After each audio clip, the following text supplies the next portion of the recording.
Hello, everyone. Welcome to the training today. We're going to get right on into it, and I'm going to let our speaker go ahead and take over here. But we do appreciate you guys coming on to these calls. If we do try to do these once a month, these calls are specifically arranged for teams, brokers, owners, franchise owners, you name it. We're in the mission of growth on the real estate brokerage or enterprise type level. And that's who a lot of these events, a lot of these trainings are catered towards. So what we're going to be chatting about today is the word of the year, I would say, recruiting. These shifts are the best times to recruit. And that's why we're doing this training, because when the market's going well and everything's going well, agents don't really feel like they need to make a move. But the second things shift, the second things switch, whether it's a market shift, an interest rate shift, whatever, people's eyes start to light up. And I could tell you personally, in my career, I've been at like 8 brokerages. I feel like I left every 2 years. And the reason was for that because there was always another shiny object to go ahead and chase. And I always saw another opportunity. So today, I don't believe real estate agents are the most loyal to their brokerages, but they're independent contractors. They have no right to be at the same time. So what we're talking about today is how do you attract, and then more importantly, how do you retain? Because that's the name of the game: attract and then retain, attract and then retain. So who we have on today is Mr. Jake Dixon with the Locker Room. You guys probably heard of his name if you haven't seen him speak before. He runs a coaching company and does a lot of real estate broker owners as well as real estate agents. And he's got them all over the country. So he's got a really good pulse of what's happening in the country. And right now, everything is very geography related. I've seen certain markets that haven't seen any impact. I've seen other markets that have quite a bit of impact and shift and change. So regardless of what that looks like for you in your industry or your market or your geographic area, Jake's going to walk through sort of what a lot of broker owners are doing today to attract and then retain and attract that talent. Because right now, these shifts, these are where you take territory. These shifts are when you have opportunity. And while everyone else is, not capitalizing them, that's why we're having this. So without further ado, Jake, I'm going to let you go ahead and take the reins here, and then you should be able to share the screen, and I'm going to let you do your thing. And then appreciate you guys being here. Let's rock and roll. Well, Mike, first of all, thank you for this opportunity. And thank you for all of you who are either watching this live, watching the replay. I'm going to bring it, and hopefully you guys take away something that you can implement in your business based on this. So to kind of tee this up, the title, hopefully it captured your attention, was going from ghosted to recruited, and how I personally recruited 2 mega agent teams in the same week. So has anybody out there, I can't see you, of course, but you can hit the like button or comment if this is you. How many of you have been ghosted before while trying to recruit and attract agents? Is that just me? Maybe I'm not good looking enough. I'm not charismatic enough. I don't know. But if you've ever been there, or you've ever made a recruiting call or attempt, I'm guessing you've felt how I've felt before. And it's like, gosh, if they would just pick up, if they would just have a conversation with me, I know I can help that person. So what I'm going to share today is not theory. This is things that I've actually done. And I do have a presentation. I will share my screen in just one second, but I have a background in a former life of recruiting, and recruiting very well. I was a team leader for a very large national company, and I would on average recruit 20, 25 agents every single month. And it's easy to go attract or recruit the new licensees. So I'm not talking about that today. What I'm talking about today is those producers, the people that can come in, have an immediate impact on your bottom line, probably bring other people with them because they're what we call head turners, and you get to disrupt the market by adding value and being a leader. I'm telling you right now, we have just as much of a leadership opportunity or crisis as we do an agent failure rate crisis. We are quick to point the finger saying that agent, they're not motivated, they're not showing up. And odds are, many times you're right? There's some truth to that. And yet very few people look inward. Where is our DNA in that?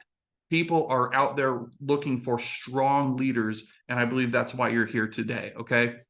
So let me share my screen, my beautiful presentation that I've got for all of you today. And we're going to rock and roll. Now, I can't see and I can't interact with everybody, so just humor me a little bit. But again, the topic being going from ghosted to recruited, how I recruited 2 mega agent teams in 1 week. Let's do this thing. So not that you care, but hey, who is this guy talking to you through this little camera? Well, I am the founder, CEO of The Locker Room, and it brings me great joy to do this for Mike and the Suite Assist community. If you are not with Suite Assist or you haven't ever looked at them, please do yourself a favor. If you're looking for back-end solutions, they've got you covered instead of all these bolt-on technologies from everywhere, 55 different sign-ins. They make your life much, much easier. So check out Suite Assist for sure. I'm also the co-founder of the Locker Room Leadership and Coaching Academy. We are in the process of becoming an ICF accredited institution. So if anybody out there ever wanted to get ICF certified, you can do so through our academy. You can see some other accolades on there with being, getting some recognition, whatever, who cares? Let's get into why you're here today. So my question to you, drop them in the comments, wherever you find yourself right now. I'd love to know what, in your opinion, are the top challenges to recruiting producing agents? What would be some of those top challenges, the most common things? I've got some here. Let's see if I can connect with you on any level. For example, when you reach out to them, they say things like, well, I'm too busy to meet. Mike says here in the chat, I'm too small, meaning the brokerage is too small and perhaps they're looking to be a part of a bigger team, a bigger network. But a common one, again, is I'm just too busy to meet, because again, they're producing and they don't have time to slow down and meet with you because after all, they probably assume this is a recruiting attempt in the first place. How many of us have heard, well, I'm happy where I'm at, right? That's a common thing. I'm happy where I'm at. That's no different than us going into a department store. If I'm looking to buy a new TV at Best Buy or something, and the greeter says, hello, is there anything I can help you find today? And I say, I'm good, I'm just looking. It's the default setting. We have to be ready and prepared for these things. What about this one? Too much to even consider right now. Meaning it's an inconvenience. I can't even wrap my head around the idea of moving because of all the costs or the logistics, the time. After all, I've got 6 listings right now on the market. How am I supposed to transfer those listings? I've got 5 buyers I'm showing property to. Want. There's always something that they're probably going to say back as a reason or a challenge as to why they would meet with you, let alone switch companies in the first place. Fair, right? And I'm sure you guys can come up with many, many more common challenges when it comes to recruiting producers. So with that, let me go backwards for a hot minute. Let's talk about some considerations. How do you define a top producing agent? Or maybe we eliminate the word top in the first place. Just period, end of story. How do you define a producing agent in your market? Do you define that as somebody who does 6 or more transactions a year?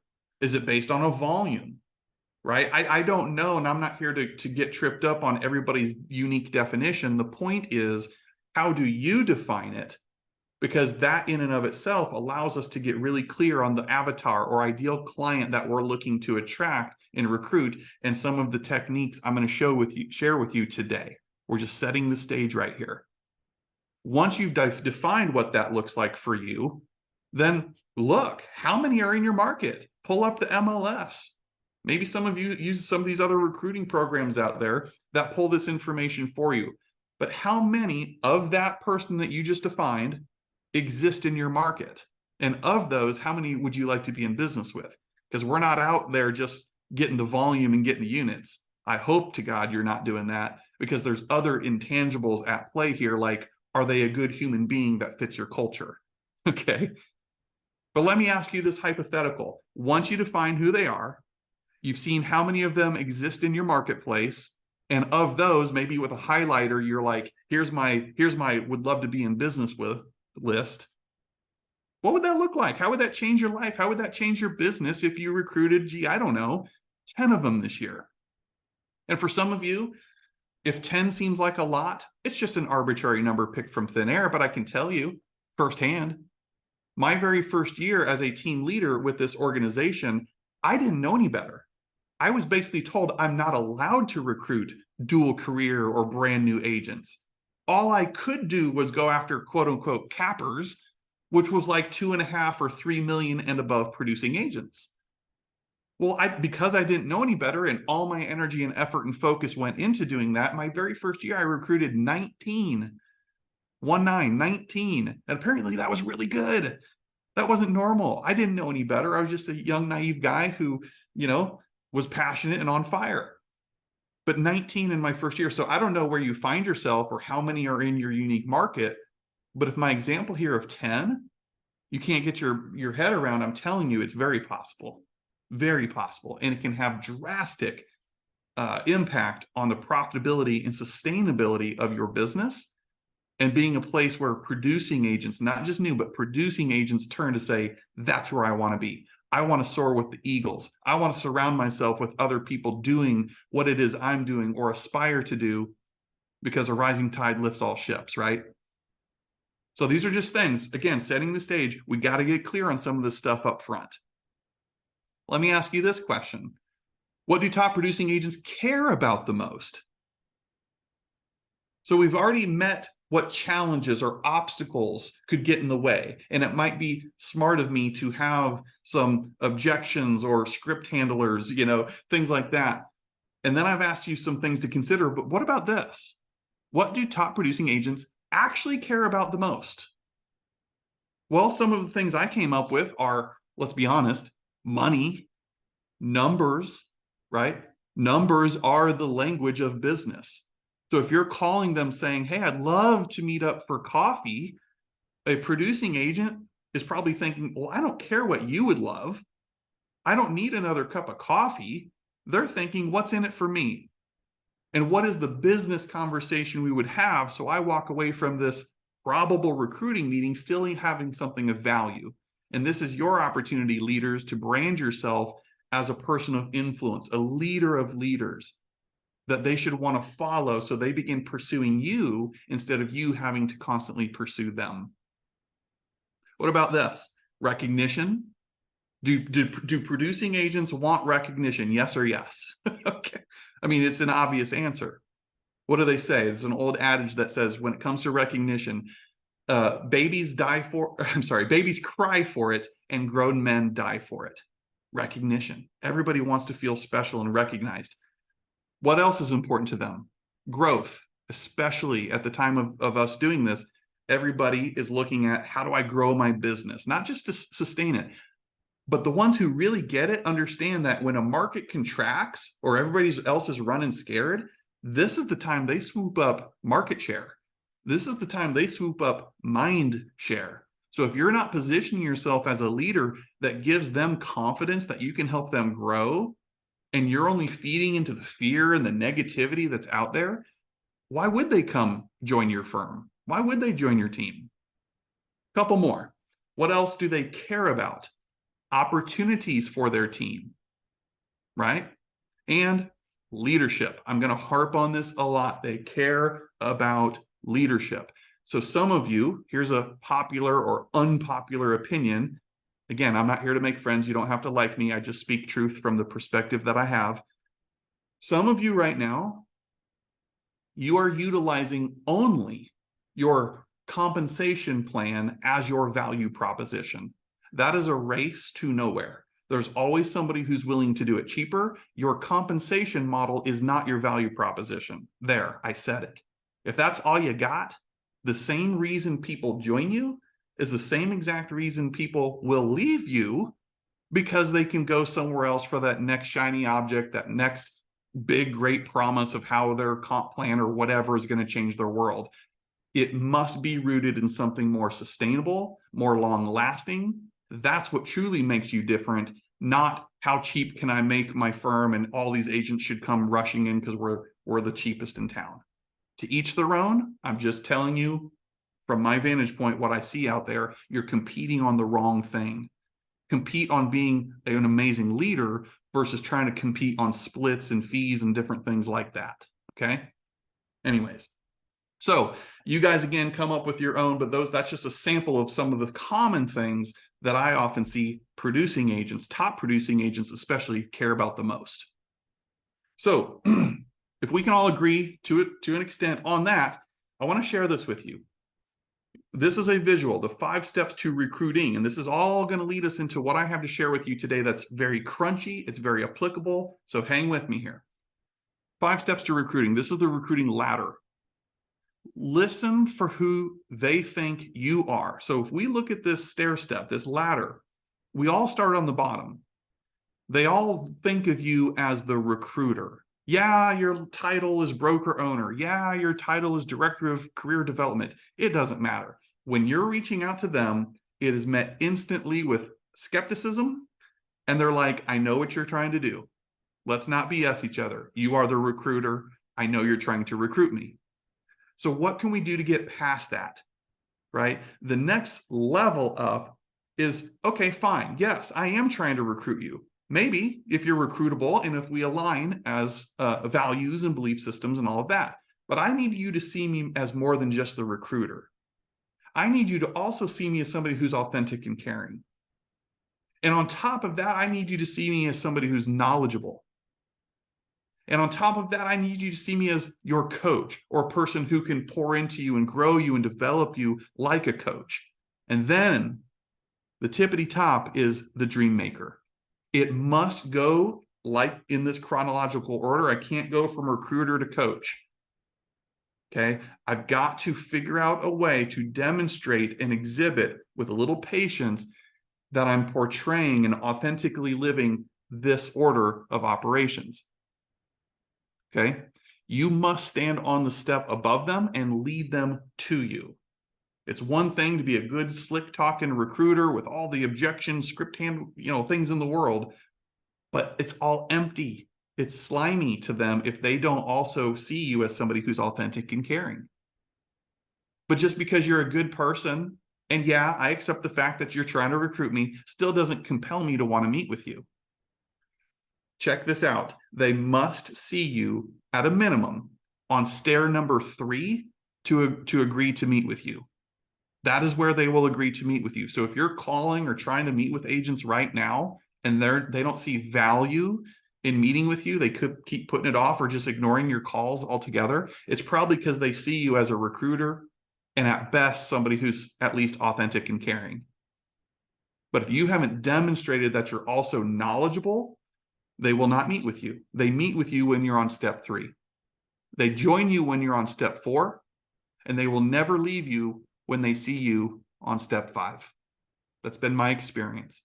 And if you take nothing else other than this away from today, maybe that speaks your language. You're trying to go from here to join me, or from here to please don't leave, right? You have to build this and layer it on top of each other. So let me share a quick story with you to illustrate what I'm getting ready to share today. This is the story of 2 mega agent superstar teams. These are real people. Ron, I'll spare you his last name, and Tammy. Ron, when I recruited him, was about a $15 million producer, and from my understanding now, he's doing about $30 million.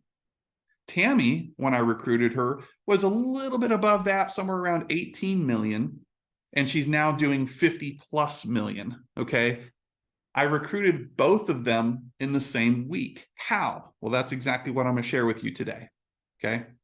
But first of all, from the story, I was recruiting them like nobody's business. I knew they were good people. I knew that I could help them. They fit our organization culturally. It just would have been an amazing partnership and alignment. But like so many others, they wouldn't respond to me. Go figure. I would call, I would text, I would email, and I was very persistent. I had a label in this particular area of North Carolina as being a very persistent recruiter. And I was a good dude. I mean, I'm like kind of normal. I like to have fun and joke around. But so it wasn't like I was some slime ball off the street or whatever, but I was making every attempt, and none of which would go return. They never called me back, never texted me back, but I knew they were probably seeing my stuff. Okay. All I wanted to do was have a conversation. I'm sorry, maybe it sounds egotistical, but when I'm in person with somebody, I'm going to connect with you. It's going to be very just easy going. We're going to connect. We're real. We're going to have a great conversation. And that's all I needed. I wasn't trying to sell them over the phone or sell them over a text. I just needed them to give me a shot and meet with me. And again, they were, at least from my observations from afar, our exact ideal agent and or team that we wanted to attract. But as number 5 says, it didn't matter how ready I was. It didn't matter how rehearsed I was with my scripts or my approach or whatever. 0 matters if we weren't in communication with each other. So what I did, one last Hail Mary, one last ditch attempt. And this is what we're going to talk about today because it worked. And it's worked with so many others I've shared this with since then. I went old school, ladies and gentlemen. No shame. I'm going to approach this thing from land, air, mail, sea, cyberspace. I don't care. I went old school. I decided to go very personal and straight to them. So what I did was this, and I've got an example I'm going to show you on an Excel spreadsheet here in just a second. Here's the strategy. If there was a slide to take a picture of, here it is. Step 1. What I did was I had broker metrics at the time. I'm sure you can use your MLS or whatever to get this information. I pulled their last 12 months of production. Last 12 months. So it doesn't matter wherever you are right now, it's mid-year, just take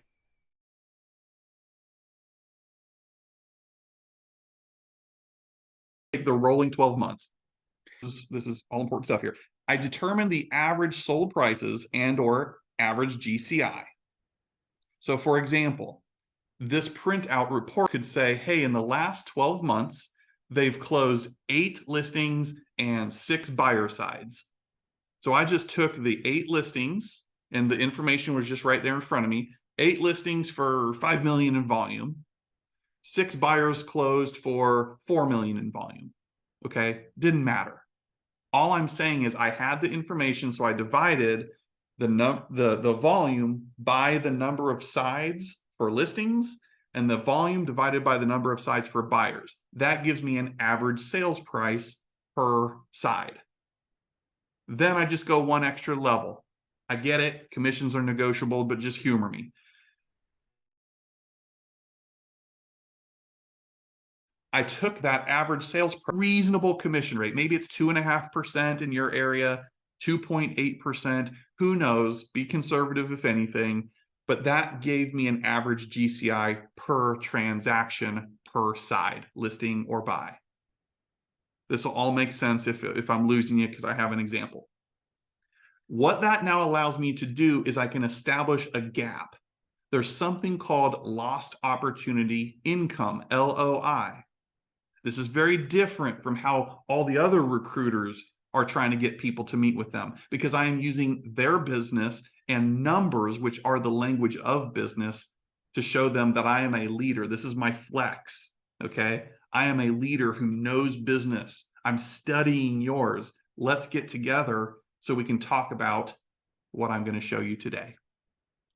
Number 4 is print the data and graphs if possible, So whether you're using MLS or broker metrics, physically print out these graphs and charts to show them the math on how you got to whatever it is you got to.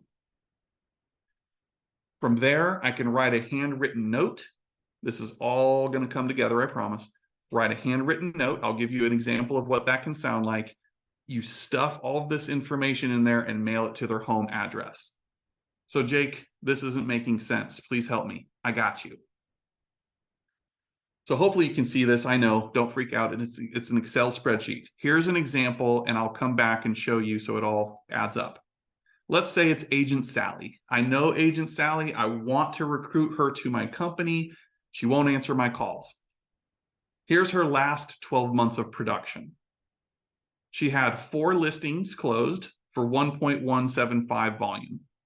She had 8 buyers closed for 1.975 in volume, for a total of 12 closings. Pretty standard stuff. That's all you need. If you have that information, however you get it, that's all you need. Now, in a perfect world, does it exist? I don't know, but can we strive for it? Yes. In a perfect world, it is said to have a 50-50 balance. If I had 12 listings closed, then I should have 12 buyers closed. For every listing, I get a buyer. It's kind of how that should work, right? Or flip-flop. In this case, this individual is overweight with buyers compared to listings closed. So what would that take for us to raise the listing side of the business so it's 8 and 8? Or if this was flip-flopped, let's say they closed 8 listings, but only 4 buyers. How could we raise up the buyers so it's 8 and 8? That's a perfect world scenario. Once I have that, I just created a gap. Great coaches, great leaders coach to the gap. So here's what you do with this information. In my example, I have a gap of 4 listings. I want to raise that up so it's 50-50 between the buyer and listing side.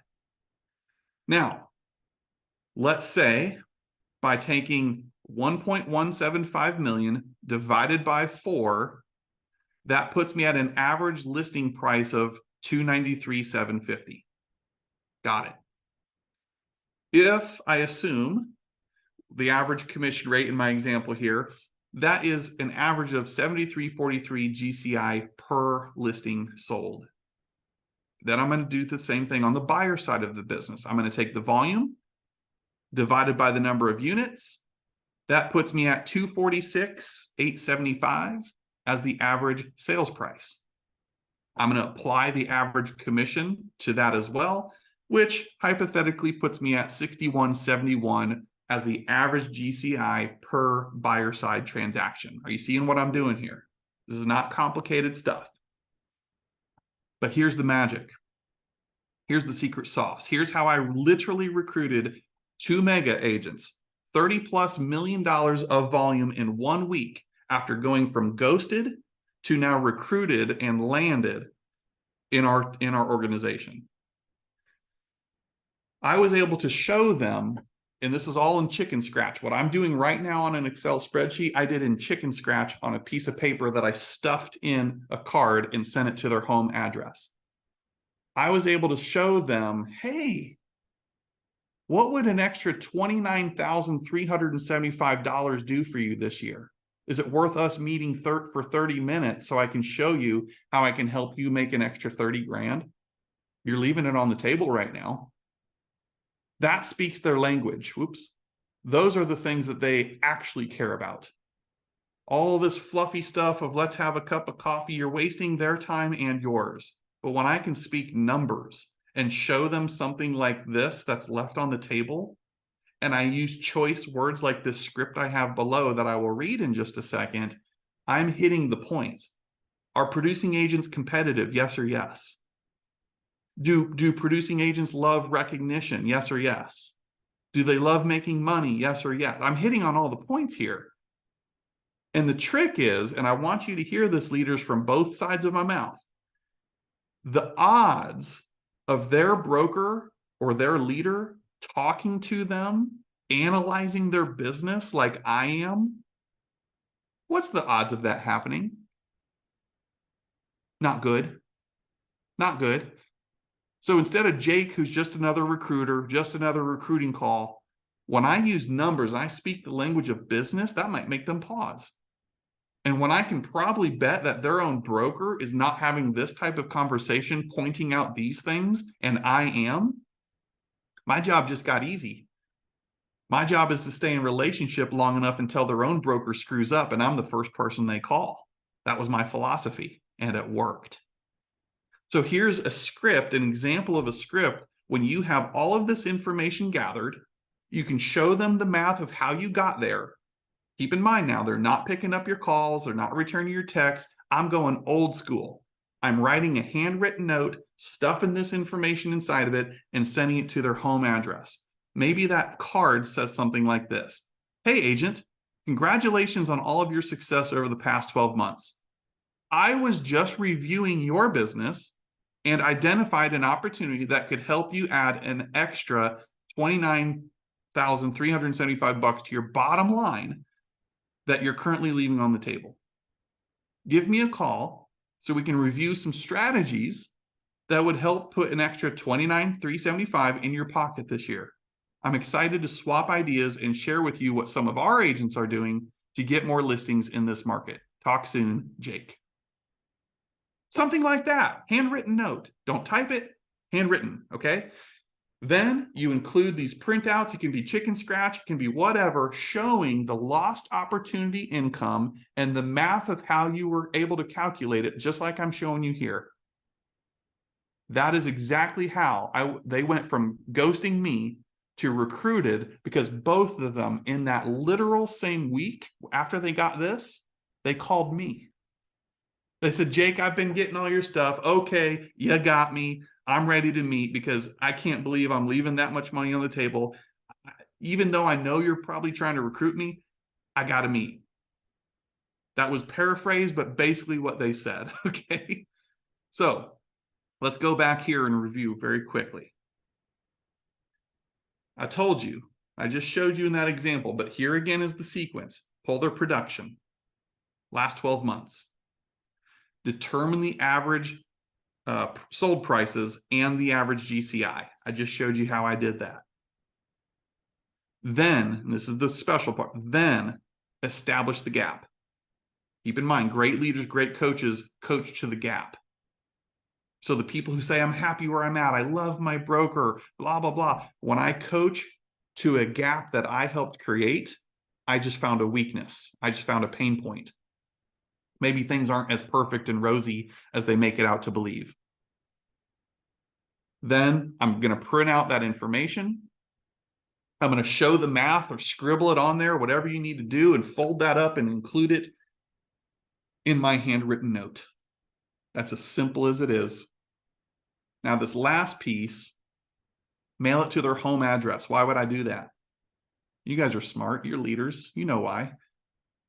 First of all, I don't want to get it cut off by them seeing, their broker, whoever sorts the mail, if there's a physical office space. I want it to never get to them because it got intercepted by somebody. Second of all, the actual real reason is because if they have a significant other, right? Hey, hun, what you looking at? Who's that from? What is that? And good luck trying to justify, oh, it's nothing, after I just exposed that you're costing your family 30 grand a year. You're leaving 30 grand on the table. Maybe that Jake guy isn't so bad after all. Maybe he is somebody that's not only the recruiter doing his job, he is authentic and caring, but oh my goodness gracious, step 3, guys, on that ladder, he just demonstrated to me that he knows what the frick he's talking about. He's knowledgeable. And what did we say? It's not until step 3 when they agree to meet with you. You're knowledgeable. And it's step 4 when you can say, I'm your coach, I'm your leader, here's what I can do, right? That's when they join you. Something we say here at the locker room all the time. Why do I do these free webinars? We got so much free content out there, and so does Mike and Sweet Assist. Why do we do that? Why do we do that? Because you know what? If we believe in putting out information, helping the industry be better, it's the law of reciprocity. When the timing's right, when you realize you need something that we've got, I want to be the first person you call. In the meantime, I might as well be a person of value and give you things that will help you grow your business. And if we never go into business together, cool. I can rest easy at night. But if and when you do find that point where I want to hire a coach or I'm ready to leverage a back-end system like Sweet Assist, who do you call? Right? It's no different here. It's no different. These top agents need you. They need what you have. They need your leadership. Maybe the only thing missing, as old-fashioned and old school as it is demonstrating that you're knowledgeable, you're caring and authentic. Yeah, I am recruiting. I'm doing my job. Growth is a good thing. You accusing me of trying to recruit you is no different than a homeowner trying to accuse you of recruiting them because you need a listing. Like, what the hell? We're all in sales here. Okay. But anyways, this is the strategy, guys. Here's your action items. Action items. Establish a list of agents doing blank production. You get to define that. Okay. I don't know. It's any agent in my MLS who's doing 8+ transactions. Any agent in my MLS who's doing a minimum of $2 million in volume. I don't care. You pick. But define it and let's sort and sift. From there, of that grouping of people, because I'm all about values and alignment, don't mishear me now, I need you to get clear on who your ideal agent is, so it's not just all about the production. It's also balanced with values and alignment in other places. Don't leave here saying, I just need to go recruit every person in my MLS who does 2 million or above. That's not what I'm saying. There's other factors. But assuming you've done that, you've got to get really real with yourself. What is it, ladies and gentlemen? What is currently stopping you from recruiting these producing agents? It's a real question. For some of you, you're just not even trying. You're scared. Like, I don't know what it is. You're just settling. And I love new agents. That's what my business is all about, is helping the new guy or girl, right? But what is it that's preventing you from either going after producing agents, or if you are going after, what's preventing you from being successful in converting them over? There's something there. I'm going to ask you to pinpoint and put a magnifying glass on exactly what that is. Then ask yourself, where do they spend time? Where do these people hang out? Like, literally, where do they hang out? If I'm going for $2 to $5 million producers, where is the likely places they literally hang out? Is it the country club? Is it the bar or restaurant up the street because they live, work, and play in this area? Like, I don't know. And some of that can be literally they spend their time or hang out online in Facebook groups. Bottom line, just like you would teach your agents, go where they are. What are those things that they value? What are the challenges or problems that they have that you can solve? Somebody in that 2 to 5 range, we could rattle it off right here, guys. They're probably struggling with time management. They're probably struggling with systems and processes because they tripped over the amount of business they've got and they need to break through that to that next level. They're probably struggling with consistency, riding that real estate roller coaster. I mean, this is easy stuff. So if I know in advance that's who I'm targeting, and I can be the solution, i.e., knowledgeable to that demographic, this is like child's play stuff. Recruiting is not hard. Okay? It's not hard. Be different. Stand out. And the way you do that, believe it or not, you talk the language of business. What's Jim Rohn teach us? Don't wish it were easier, wish you were better. Maybe we should live by the advice of Jim Rohn a little bit more, right? What I just gave you today, there's nothing magical about it. All I did was take 12 months of production numbers, did some quick math equations, and I pointed out something very powerful called lost opportunity income. And I dangled that carrot just enough to say, hey, I'm analyzing your business. Here's what I found. Let's meet and talk shop and discuss strategies so I can help be that leader. Whether you ever join me or not, I just love to see people win and succeed. And they say, well, I'm happy where I'm at. Great. I have a strict policy of only associating with happy people. So if we can put that aside and just get together and talk business, that's really what I'm here for. There's objections and scripts and all these things, right? But none of that matters unless you can have a conversation. And the way you have a conversation is by demonstrating you're a person of character and you're somebody who's knowledgeable that can help them grow their business and make more money and get more recognition along the way. If you hit those marks, they will agree to meet with you. I don't know if that you'll end up landing them, but it all starts with a conversation. If you're married or have a significant other or something, it all started with a conversation. Any start to a good thing relationally starts with a conversation. That's what I'm trying to do. I'm not trying to recruit them over the phone. Okay.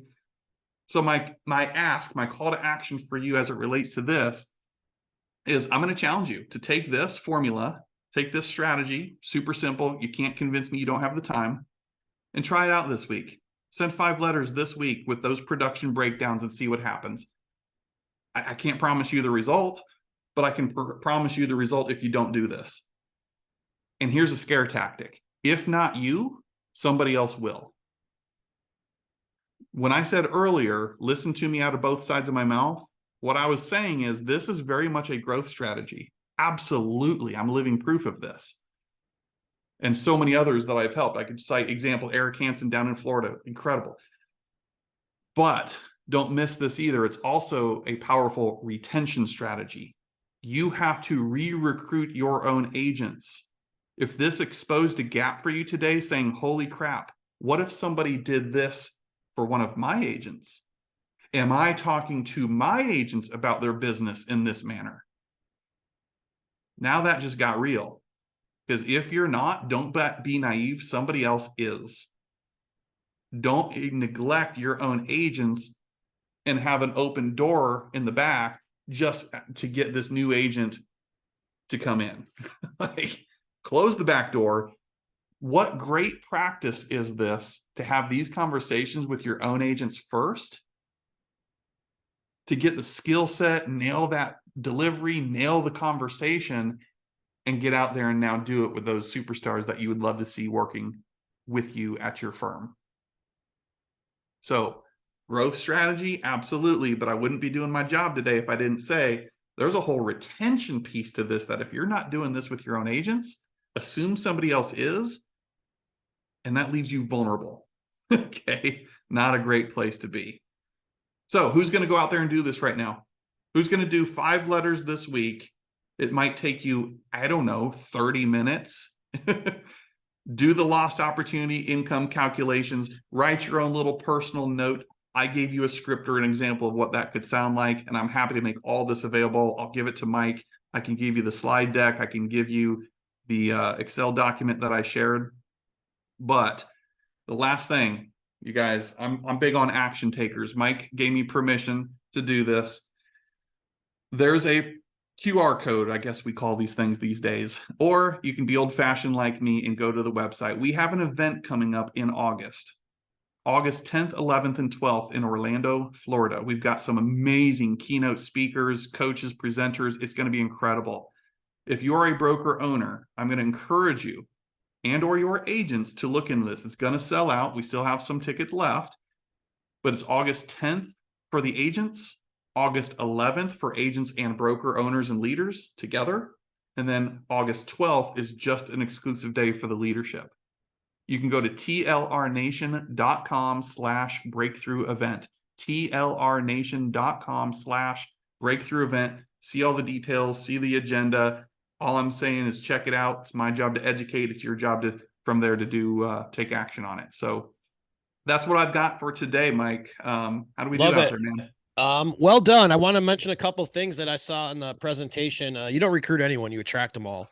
And this is what we're seeing across the board. You guys, we have like a ton of people inside of SweetAssist, a ton of broker owners, and I could tell you firsthand what all of them are doing in terms of having success. And this whole attraction piece is no one wants to be recruited. So it's good. You do it through education. We did something very similar in 12. Like, it was just, we taught short sales, and then we ended up growing an office to 100 agents. And it wasn't on accident, it's because you took leadership role. And right now in this market, this shift, depending on how much your market is shifting, the one who leads will have people who follow. And when you get in that position, I like how you put it, because it was really well put, is you're right. I remember, I hate recruiting, guys. I had 4 brokerages, and I hate being a broker owner. I'm not a broker owner. Okay, I figured that out. But the thing I hated most about recruiting was picking up the phone and calling people. And even though I would be decent at it, it just irked me. I just can't cold call people, right? Sure. And that's why we started doing events. We'd have events because the people who show up to these events are raising their hands to be recruited. Otherwise, they wouldn't be coming to the events. They're looking for help. That's why they're going for education. So it's almost like, in the marketing world, we do content marketing. So I have to give you something of value before I can sell you my stuff. And it's no differently in the recruiting world either. At SweetAssist here, we have these webinars because we get in front of more people. Some of you guys might sign up for SweetAssist. Great. And if you don't, that's fine too. But we want to approach everything in a value added way so that it's just what comes around goes around. It's good karma, man. So we appreciate it, Jake. That was awesome. You guys go to this event. We're going to be there. We have a booth with SweetAssist. And if you guys have really want to go to a really, really good event, send it out to your agents. We're doing the same to ours. And we will see everyone in Orlando. But stay tuned till next month for next month's webinar. We'll have another one of these, and we'll keep these going throughout the year.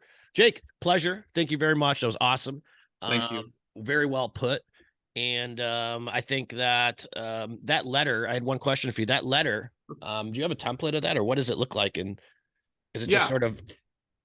I'll tell you what, Mike, I will send, if it's just as easy, I'll send everything from today to you. And if you want to distribute it, give it that'd be to awesome. Everybody, that's perfectly fine by me. Yeah, that'd be cool. Cause that's pretty cool. That letter is really, it's so simple, but it's like, we take away, we don't think about the simplicity of relationship building. And that's what recruiting is. I'm telling you, it was so simple. You might hallucinate and think there's no way this would work. I'm telling you, because that was just the example I gave today, that the story about Ron and Tammy. There was plenty of others after that, and plenty of other people of our partners that have done this exact play since. And they're blowing up my DMs and stuff saying, you're not going to believe this. Actually, I do believe it, because it's not as complicated as we try and make it out Yeah, to be. absolutely. We do have a question from Carol. Carol, if you guys have any final questions, we do have some time. Go ahead and type them in now, and Jake can answer them. Carol asked Jake, what are some ways that we can help them bridge that gap? Got it. So the gap in production, it's so unique. I mean, there's no one blanket answer, but Carol, this is where I would say your ability to lead and understand how to coach and ask great questions comes into play. Because from there, if I can say, you know what, I want to respect your time, I only ask for 30 minutes a day, I'm going to set an appointment from that appointment. So let's meet up tomorrow at 11 o'clock, and there we will work on your, we call it a 135 ROI business plan. So tell me what's working. Tell me what you need to keep doing because it's working. Tell me what you're not doing that you acknowledge you should be doing, and yet you're hiding behind something. So I'm going to coach. I'm going to ask questions, helping them self-discover what are your unique talents and strengths, and how can we apply those to create a lead generation plan to close that gap? What do we need to do? Right. So if I've got 4 listings that I'm short on, okay, well, tell me right now, what are you doing for listings? Generally, it stops there because they're not doing anything. So what has worked for you in the past? When you think of the last 10 listings you've had, go one by one on those and tell me, what was the source? Where did that come from? Let's do more of that if we start seeing patterns coupled with things that you're just naturally good at. And we help them create a plan, Carol. I mean, they're going to walk away. If I've done my job, whether they join me or not, I'm going to, man of my word, knowledgeable, caring, and authentic. Okay. They're going to walk away with a quick little 1-sheet business plan. Now, however, because we could make this a whole 2-hour training, what I left out is now, if I've gotten to that point, what do you think my follow-up calls look like? Hey, Carol, how's it going? Did you execute on this? What have you learned? I have every freaking excuse now to follow up until they join me, not to mention I've got a training coming up next month. I just thought of you. It's about how to get 10 listings in 1 month. You want to come be my VIP guest at this training? That's it. Everything stems off of this. So I'm always positioning myself as a leader and a person with solutions that can help them grow and make more money. Yep. So like in real estate, 80% of people hire the first agent they meet with. But in brokerage, just same numbers I bet are true. Like the vast majority of people don't want to go interview a bunch of brokerages. Hey, if I feel comfortable with you, I'm just going to join your shop. Is that cool? At least that's how I was. I always looked for the comfort level and who was behind the flag, not what the flag was. There you go. Awesome, dude. Any more questions you guys have for Jake? If not, I'll get it going once, going twice. And if not, we will forever hold your peace, and we will go ahead and get this wrapped. I will have the replay. I'll send it out if you want to send this out to your leadership team. Any of you who have recruiters in office, highly encourage them to watch this. This was a lot of good stuff unpacked, and it's a very simple system I think anyone can follow. I don't see anything else, Jake. Jake, we appreciate you, dude. Awesome presentation, and cool. We will talk soon. You got it. Thanks, Mike. Get those tickets, folks. Get to Orlando, and hopefully we will see you there. And for anyone that does show up, we'll have a couple cool gifts for him as well. Talk to you guys later. Have a great day.